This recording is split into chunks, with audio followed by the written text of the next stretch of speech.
Hi കൂട്ടുകാരെ, പുതിയൊരു വീഡിയോയിലേക്ക് എല്ലാവർക്കും സ്വാഗതം. അങ്ങനെ സോന വാക്കുകൾ പറയുമ്പോൾ സുശീല പറയണ, ആടി അപ്പം നിനക്കൊക്കെ പേടിയുണ്ടല്ലേ, എൻ്റെ മകൻ എനിക്കൊപ്പം നിൽക്കും എന്നുള്ള പേടി നിനക്കുണ്ടല്ലേ എന്നിങ്ങനെ പറയണേട്ടാ. എന്തായാലും എൻ്റെ മകന് എനിക്കൊപ്പമാണ് നിൽക്കുന്നതെന്ന് എനിക്ക് അവൾക്കൊന്ന് കാണിച്ചു കൊടുക്കണം അനുപമയെക്കുറിച്ച് സുശീല ഇങ്ങനെ പറയുന്നത് കേൾക്കുമ്പോൾ പ്രതിഭ പറയണേ. അപ്പം അമ്മ എന്താ പറയാൻ പോകുന്നത്, ഇന്ദ്രട്ടൻ വരുമ്പോൾ എന്നെ അനുചേച്ചി അടിച്ച് എന്നാണോ എന്ന് പറയുമ്പോൾ തീർച്ചയായും അത് തന്നെ ഞാൻ പറയുകയുള്ളൂ എന്ന് പറയണേട്ടോ.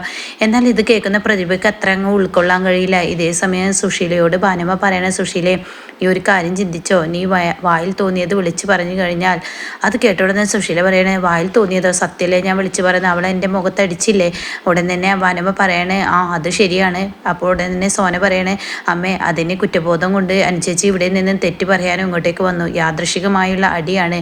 അപ്പോൾ ഭാനുമ പറയണേ, ശരിയാണ്, യാദൃശികമായിട്ടുള്ളൊരു അടിയല്ലേ, അല്ലാതെ വേണം വെച്ചാനു നിന്നെ അടിച്ചതല്ലല്ലോ. അവൾ നിന്നെ മാപ്പ് പറയാൻ വന്നപ്പോൾ ഇപ്പോൾ നീ എന്താ കാണിച്ചതെന്ന് പറയുമ്പോൾ അത് നിങ്ങൾക്ക് പറയാം. ഇത് കേട്ട ഭാനുമ പറയണേ, എടി സുശീലേ, നിന്റെ മകൻ എന്ന് പറയുന്നത് എടുത്തു ചാടി ഓരോ കാര്യങ്ങൾ തീരുമാനിക്കുന്നതാണ്. എന്നാൽ നീ ഒരു കാര്യം ഓർത്തോ, നീ നിന്റെ മകൻ്റെ ജീവിതമാണ് കുളം തോന്നുന്നത്, അതുപോലെ തന്നെ നിന്റെ ജീവിതം, രണ്ട് കുടുംബം ആണ് നീ കുളം തോന്നുന്നത് എന്നിങ്ങനെ പറയുമ്പോൾ സത്യൻ കയറി വരുന്നു കേട്ടോ.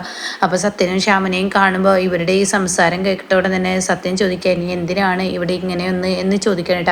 അപ്പോഴേക്കും സുശീല പറയണേ, ആ നീ നിൻ്റെ ഏട്ടനെ വിളിച്ച് കാര്യങ്ങളൊക്കെ പറഞ്ഞിട്ടുണ്ടാവുമല്ലോ. അപ്പോൾ അത് കേട്ടാൽ സത്യം പറയണേ, ഞാൻ അങ്ങനെ വിളിച്ച് പറയാനൊന്നും പോയിട്ടില്ല എന്ന് പറയണ്ട.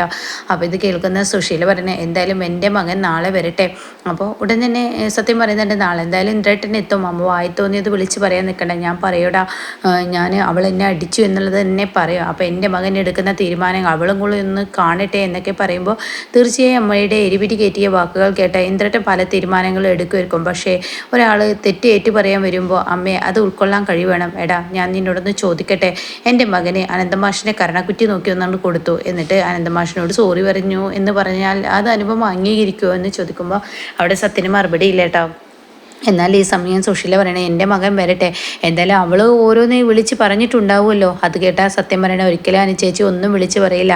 ആ പറയില്ലടാ, പറയുമ്പോൾ അപ്പോൾ ശ്യാമു പറയണേ, പറയുകയാണെങ്കിൽ പറയുമ്പോൾ പലതും പറയേണ്ടി വരില്ലേ, അതുകൊണ്ടാണ് അനുചേച്ചി വിളിച്ച് പറയാത്തത്, കാരണം A to Z വരെയുള്ള കഥ പറയണ്ടേ എന്ന് പറയുമ്പോൾ സുശീല പറയണേ, അതാടാ അവൾ പറയില്ലടാ, അവൾ എന്ത് പറഞ്ഞാലും ശരി, എൻ്റെ മകൻ സ്വന്തം അമ്മയെ അവൾ അടിച്ചു എന്നറിഞ്ഞാൽ എൻ്റെ മകൻ പ്രതികരിക്കാൻ പോകുന്നത് ഇതുമല്ല, ഇതിലേക്കപ്പുറമായിരിക്കും എന്നൊക്കെ ഇങ്ങനെ സുശീല പറഞ്ഞ അകത്തോട്ട് പോകുമ്പോൾ എന്ത് ചെയ്യാൻ, എന്ത് പറഞ്ഞിട്ടെന്താ എന്നിങ്ങനെ ഭാനുമ പറയണേ. എന്തായാലും അവളുടെ കുടുംബം കുളം തോണ്ടാൻ, രണ്ട് കുടുംബമാണ് നശിപ്പിക്കാൻ പോകുന്നത്, ഞാൻ എന്തായാലും പോട്ടെ എന്ന് പറയുമ്പോൾ ഭാനുമ ഭക്ഷണം കഴിക്കുന്നില്ലേ, ഇല്ലടാ ഞാൻ കഴിക്കുന്നില്ല, കാരണം എന്താണെന്നറിയോ, അനുപമയുടെ കൂട്ടുകിടക്കാനാണ് ഞാൻ പോകുന്നത്, അതുകൊണ്ട് തന്നെ അവൾ അവിടെ ഭക്ഷണം കഴിക്കില്ല, ഞാൻ കഴിക്കുകയാണെങ്കിൽ അവളും കഴിച്ചോളും എന്ന് പറഞ്ഞ് ഭാനുമ ഇറങ്ങുമ്പോൾ സത്യം പറയാം, ഞാൻ കൊണ്ടാക്കി തരാൻ, വേണ്ട ഞാൻ നടന്നു പോയിക്കോളാം, കുറച്ചൊക്കെ നടക്കുന്നത് നല്ലതാണെന്ന് പറഞ്ഞ് ഭാനുമ ഇറങ്ങുന്നു കേട്ടോ.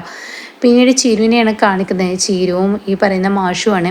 അങ്ങനെ മാഷിന് ഇങ്ങനെ ഭക്ഷണം വിളമ്പി കൊടുക്കുകയാണ് ചീരു. അപ്പോൾ മക്കൾക്കൊക്കെ വിളിക്കുന്ന അച്ഛൻ കണ്ടല്ലോ, എല്ലാവരുടെ വിശേഷം എന്താണ്, ആ അനുപമൊക്കെ വിളിച്ചു, കുഴപ്പമൊന്നുമില്ല, ഇന്ദ്രൻ അവിടെ ഇല്ലെന്നോ, സുശീല എത്രയും നാളും ഉണ്ടായിരുന്നെന്നോ പിന്നീട് ഇറങ്ങിപ്പോയെന്നോ, അവരെ കൊണ്ട് എൻ്റെ മകൾക്കൊരു സമാധാനവും സ്വസ്ഥതയും കിട്ടില്ല, അവരങ്ങനെയാണെന്ന് പറയുമ്പോൾ ചീരു പറയണേ, വലിയൊരു ഭൂകമ്പം തന്നെ ഇപ്പോൾ അടുത്തുണ്ടാവാൻ ചാൻസ് ഉണ്ട്. അതെന്താ മോളെ, അനുപമ എന്നോട് ഒന്നും തന്നെ വിട്ടു പറയില്ല, എന്തെങ്കിലും പ്രശ്നം അവിടെ ഉണ്ടോ, അവർ കാരണം അല്ല, അവരുടെ സ്വഭാവം അങ്ങനെയാണല്ലോ. പിന്നെ ഇന്ദ്രട്ടനാണെങ്കിലോ എന്ന് പറയുമ്പോൾ ഉടൻ തന്നെ മാഷ് പറയണം, ഒരിക്കലും ഇന്ദ്രൻ അമ്മയുടെ വാക്കുകൾക്കനുസരിച്ച് ഇനി തുള്ളില്ല, പണ്ട് അങ്ങനെ തുള്ളിയിരുന്നു, ഇപ്പോൾ ഞാൻ മനസ്സിലാക്കിയ ഇന്ദ്രൻ അങ്ങനെ തുള്ളില്ല എന്ന് പറയണേട്ടോ. എന്നാൽ ഈ സമയം സാവിത്രി അവിടെ വരുന്നുണ്ട്, സരോജിനി അവിടോട്ട് വരുന്നുണ്ട്. സരോജിനി പപ്പടമൊക്കെ ഇങ്ങനെ കൊടുത്ത് നിൽക്കുകയാണ്.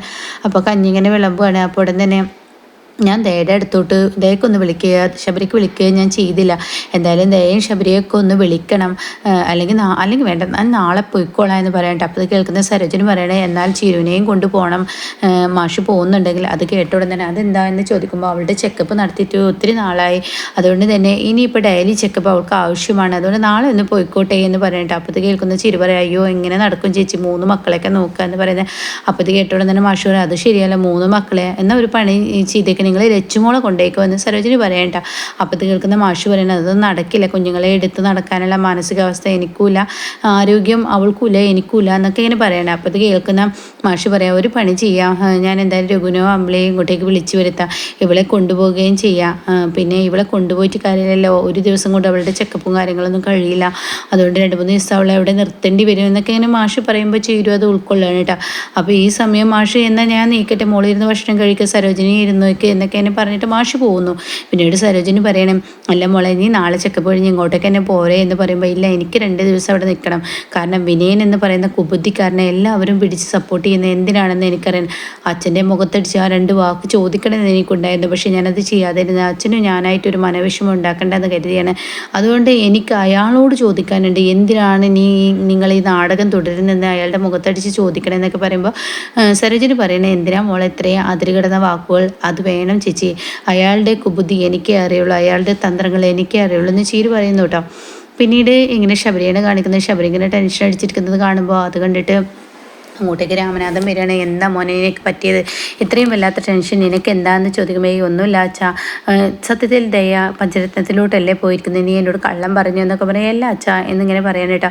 എന്താ മോനെ എന്താ പ്രശ്നം എന്ന് ചോദിക്കുമ്പോൾ, ദയയെ കൊണ്ടുപോയിരിക്കുന്ന അവനാണ്. ആര്? ആ മിഥുനാണെന്ന് പറയുമ്പോൾ, എന്താ മോനെ നീ പറയുന്നത്? അവൻ്റെ കസ്റ്റഡിയിലാണ്, 20 ലക്ഷം കിട്ടാൻ വേണ്ടി അവനെ അങ്ങനെയൊക്കെ ചെയ്തിരിക്കുക എന്നുള്ള കഥകളൊക്കെ പറയാൻ കേട്ടോ. കഥകളെല്ലാം കേട്ട രാമനാഥൻ പറയണം, മോനെ നമ്മുടെ ദയ അവന് മുന്നിൽ സേഫാണ് ചോദിക്കുമ്പോൾ, തീർച്ചയായും സേഫാണ്.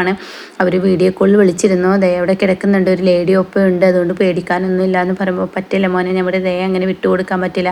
അവൻ ചോദിച്ച പണം നീ അങ്ങ് കൊടുത്തേക്ക്. എന്തിന് എന്ന് പറഞ്ഞിട്ട് 4 പുറം നോക്കിയിട്ട്, ഈ വീട് പണം വെച്ചിട്ടാണെങ്കിൽ നീ അത് കൊടുക്കാൻ നോക്കിയെന്ന് പറയട്ടെ. ഇത് കേൾക്കുന്ന ശബരി പറയണേ, അതിൻ്റെ ഒന്നും ആവശ്യമില്ല, പണമൊക്കെ ഏർപ്പാടാക്കിയിട്ടുണ്ട്, നാളെ രാവിലെ എൻ്റെ ദയ ഞാൻ കൊണ്ടുവരും എന്ന് പറയുമ്പോൾ, ഇന്നത്തെ രാത്രി അവൾക്ക് എങ്ങനെയാണാവോ എന്ന് പറയുമ്പോൾ, ഇല്ല അച്ഛ കുഴപ്പങ്ങളൊന്നും ഉണ്ടാവില്ല എന്ന് ശബരി അച്ഛന് വാക്ക് കൊടുക്കുന്നു കേട്ടോ.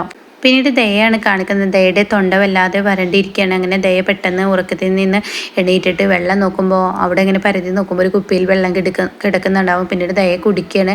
കുറച്ച് കഴിയുമ്പോൾ ദയക്ക് ഒരു ബോധം വരികയാണ്, ഈശ്വര ഇവിടെ നിന്ന് രക്ഷപ്പെടാനല്ലോ എന്നുള്ള ബോധം വരണം. അങ്ങനെ ദയ അവിടെ നിന്ന് ഇറങ്ങുമ്പോൾ ആ ലേഡി അവിടെ പൊതിച്ചുമൂടി കിടന്നുറങ്ങുന്നുണ്ടാവും കേട്ടോ. അപ്പോൾ അവരുടെ പറ്റിച്ച് ദയ പുറത്തോട്ട് വാതിൽ തുറക്കുന്ന സമയത്ത് ലേഡി ദയെ പിടിക്കണം. അപ്പോഴേക്കും ദയ അവരെ ഉന്തിയിട്ടിട്ട് ദയ ഓടി രക്ഷപ്പെടുകയാണ്. പക്ഷേ ദയയുടെ പിറകെ ഇതിൻ്റെ കൂട്ടാളികളൊക്കെ ഉണ്ടാവുകയാണ്. അങ്ങനെ അവർ പിറകെ എത്താണ്. നീ രക്ഷപ്പെടാൻ ശ്രമിച്ചില്ലടി എന്നൊക്കെ പറഞ്ഞ് അവരിങ്ങനെ ഇതാക്കുകയാണ്. എന്നാൽ ഈ സമയം ദയ ഒരു ബോർഡിനടിയിൽ ഇങ്ങനെ ഒളിച്ചു നിൽക്കുമ്പോൾ, അവൻ പോയി എന്ന് കരുതി തിരിഞ്ഞു നോക്കുമ്പോൾ അവൻ്റെ മുന്നിൽ തന്നെ ആയിരിക്കട്ടെ നിൽക്കുന്നത്. അപ്പോഴേക്കും മിഥുൻ ദയയുടെ കരണക്കുറ്റി ഒന്നാണ് നോക്കി അടിക്കുന്നുണ്ട്. എന്താടി നീ എന്നെക്കുറിച്ച് വിചാരിച്ചത്? നീ രക്ഷപ്പെടാൻ നോക്കുകയാണല്ലേ എന്നിങ്ങനെ പറയുന്നുണ്ട് കേട്ടോ. അപ്പോൾ ഈ സമയം ദയ ആകെ പേടിച്ച് വരച്ച് ദയ മിഥുനെ കാണുമ്പോൾ ദയയുടെ ആ ഒരു പേടിയുണ്ടല്ലോ, അതായത് ആ പരിഭ്രാന്തി ഉണ്ടല്ലോ, അത് ദയ കാണിക്കുകയാണ്. ദയ കണ്ണും തുറിച്ച് മിഥുനെ കാണുമ്പോൾ ചീറാണ് കേട്ടോ. എന്നാൽ ഇത് കണ്ടത് ശബരി കണ്ട ഒരു സ്വപ്നമായിരിക്കും. ശബരി സ്വപ്നത്തിൽ ഞെട്ടി ഉണരാണ്. അങ്ങനെ ശബരിയുടെ സ്വസ്ഥത പോവാണ് കേട്ടോ. അപ്പോൾ ഇങ്ങനെയൊക്കെ ഒരു എപ്പിസോഡാണ് ഇന്ന് വന്നിരിക്കുന്നത്. അപ്പോൾ എന്തായാലും നമ്മൾ കാത്തിരുന്നത് പോലെ തന്നെ നാളെ ഇന്ദ്രൻ്റെ എപ്പിസോഡായിരിക്കും. ഇന്ദ്രൻ ഈ പറയുന്നത് പോലെ സുശീല ഒരുപാട് പ്രതീക്ഷകളോടുകൂടി കാത്തിരിക്കുകയാണ്. തൻ്റെ മരുമകൾ തന്നെ അടിച്ചു എന്നുള്ള സത്യം അറിഞ്ഞു കഴിഞ്ഞാൽ തീർച്ചയായും തൻ്റെ മകൻ തനിക്കൊപ്പം നിൽക്കും, അനുപമയെ തള്ളിക്കളയും, വാടക വീട്ടിൽ നിന്ന് അനുപമയെ അടിച്ചിറക്കും എന്നൊക്കെ മനസ്സുകൊണ്ട് പ്രതീക്ഷിച്ചിരിക്കുന്ന സുശീലയ്ക്ക് വലിയൊരു തിരിച്ചടിയാണ് ഇന്ദ്രനിൽ നിന്ന് കിട്ടാതിരിക്കും. അങ്ങനെ തോൽവിയോട് തോൽവി ഇങ്ങനെ ഓരോ ദിവസവും സുശീലയ്ക്കാവുമ്പോൾ തനിക്ക് താങ്ങാനാവാത്ത ആ വേദനയുമായി സുശീല ആ പടിയിറങ്ങുന്ന ആ കിടുക്കൻ സീനായിരിക്കും കേട്ടോ നമുക്ക് മുന്നിൽ കാണാനിരിക്കുന്നത്. അപ്പോൾ ആരെങ്കിലും ചാനൽ സബ്സ്ക്രൈബ് ചെയ്യാതെ കാണുന്നുണ്ടെങ്കിൽ ചാനൽ ഒന്ന് സബ്സ്ക്രൈബ് ചെയ്ത് സപ്പോർട്ട് ചെയ്യണേ.